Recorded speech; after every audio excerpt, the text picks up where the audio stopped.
আসসালামু আলাইকুম। সামনে আসছে পবিত্র মাহে রমজান। রমজান মাসের এই পবিত্র মাহে রমজানের সুখবর আমার মাধ্যমে সবাইকে দিলাম। পাশাপাশি কিছু বলতেও হয়। দেখেন, সারা বিশ্বে প্রত্যেকটা মুসলিম কান্ট্রিতে রমজান মাসে জিনিসপত্রের দাম কমিয়ে দেওয়া হয় সবের উদ্দেশ্যে, রমজান মাসের পবিত্রতা রক্ষা করার জন্য এবং রমজান মাসের সওয়াব অর্জনের জন্য সবাই কি করে দাম কমিয়ে দেয়। কিন্তু আমার সোনার বাংলা, আমি তোমায় ভালোবাসি, এই বাংলাদেশে একমাত্র দাম বাড়িয়ে দেয়। এখন আমার কথা হচ্ছে, বাংলাদেশের যে ব্যবসায়িকরা দাম বাড়ায় তারা কি সবাই অমুসলিম? সবাই কি অমুসলিম? যে ব্যবসায়িকরা খেজুরের দাম বাড়ায় দেয়, চুলার দাম বাড়ায় দেয়, মুড়ির দাম বাড়ায় দেয়, সিন্ডিকেট করে আটকায় রাখে, স্টক করে, তারা কি সবাই অমুসলিম? এই যে রমজান মাসকে উসিল্লা করে তারা কোটি কোটি টাকা বাড়াইয়া ব্যবসা করে, সাধারণ মানুষের পকেট কেটে তারা কি করে ব্যবসা করে। তো আমার কথা হচ্ছে, তারা কি অমুসলিম? না তারা কি আল্লাহ রাসূলের হাদিস পড়ে নাই, নাকি কোরআনকে অনুসরণ করে না? তারাও তো তারাবি নামাজে গিয়ে দাঁড়াইব, তারাবি নামাজে তারাও সবার আগে দাঁড়াইব, নিয়ত কইরা সওয়াবের উদ্দেশ্যে, ঠিক না? তারাও তো রোজা রাখে, নাকি? কোন ধরনের রোজা রাখে তারা? স্টক কইরা যারা ব্যবসার উদ্দেশ্যে মানুষকে কষ্ট দেয়, তারা তো আল্লাহ রাসূলের উম্মতই না, আল্লাহ রাসূল তাদেরকে অস্বীকার করে। এই ধরনের ব্যবসায়িক লজ্জাহীন, তাদের আসলে শুধুমাত্র নামে মুসলমান। আর আল্লাহ তাআলা তো পবিত্র কোরআনে বলেছেন মুসলমান হইলেই হবে না, ঠিক না? মুসলমানের মধ্যে কিছু মানুষ আছে, পবিত্র কোরআনে বলেছেন উলাইকা কাল আনাম বাল হুম আদাল।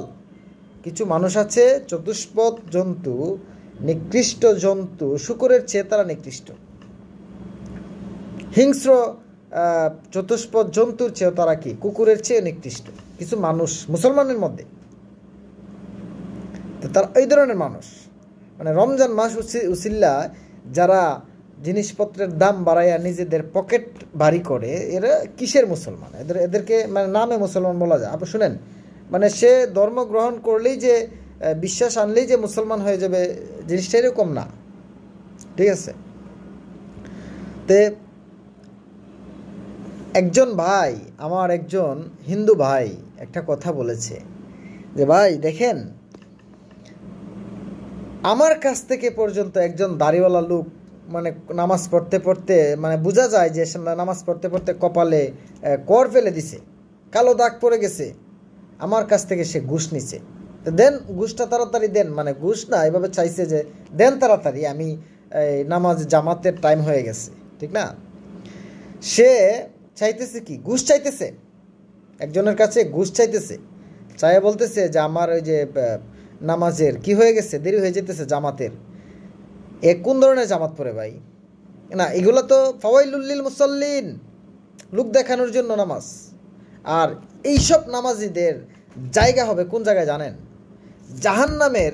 জাহান্নাম তো আগুনের লেলিহান শিখা, কষ্ট আর কষ্ট, আগুন আর আগুন, সে যন্ত্রণা ভোগ করবে কিন্তু তার মৃত্যু নাই। ওই জাহান্নামের সর্বনিম্ন স্তরে তার স্থান হবে।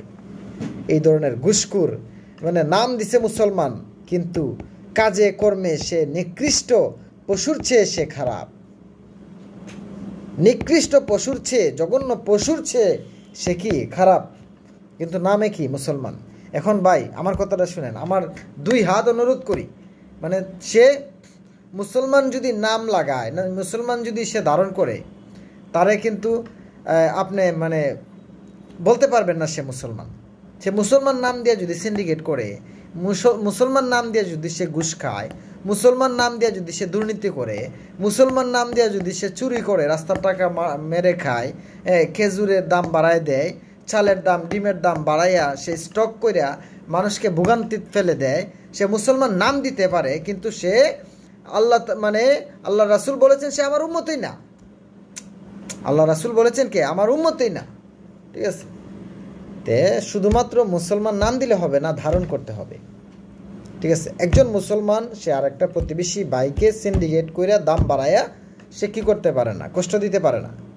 একজন মুসলমান খেজুর স্টক করে দাম বাড়াইতে পারে না, ঠিক আছে? একজন মুসলমান ঘুষ খাইতে পারে না, নামাজ তো দূরের কথা। তো ইসলামিক রাষ্ট্র যদি কায়েম থাকতো, ঠিক আছে, মানে আমরা তো জামাত ইসলাম বলে যে কোরআনের আইন চাই, সৎ লোকের শাসন চাই, ঠিক না? আমাদের মূল এই কি স্লোগান হচ্ছে এটা। যদি কোরআনের আইন কায়েম থাকতো তাহলে এই ঘুষখোর সে আর পরের রাকাতে নামাজ পড়ার সুযোগ পাইতো না, হাত থাকতো না, তার হাতটা কেটে দেওয়া হতো।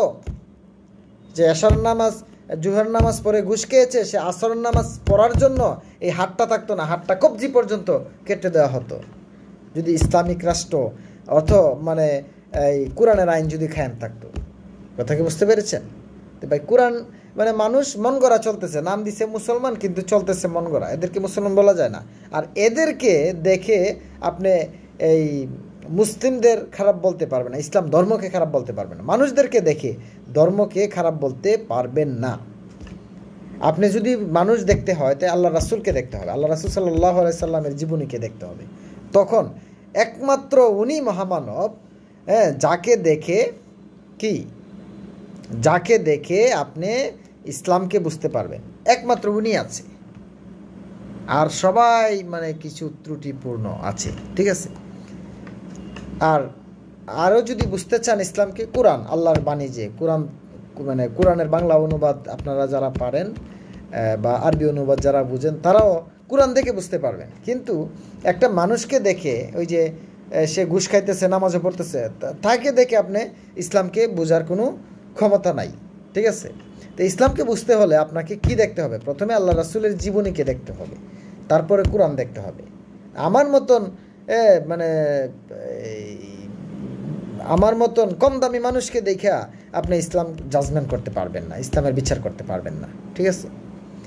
যাই হোক, সামনে রমজান আসছে, আমরা রমজানের যেন এই পবিত্রতা অর্জন করতে পারি। হ্যাঁ, আমাদের মনে যেন এরকম মানুষকে কষ্ট দেওয়ার মতো চিন্তা ভাবনা না থাকে। দেখেন, কষ্ট শুধু আপনি মুসলমানকেই দেন না, আমাদের হিন্দু ভাইদেরকে দিতেছেন, বৌদ্ধ ভাইদেরকে, অমুসলিম ভাইদেরকে দিতেছেন, ঠিক আছে? তো এইগুলো হচ্ছে বান্দার হক, এগুলো কিন্তু আল্লাহ ক্ষমা করবেন না। ধন্যবাদ সবাইকে।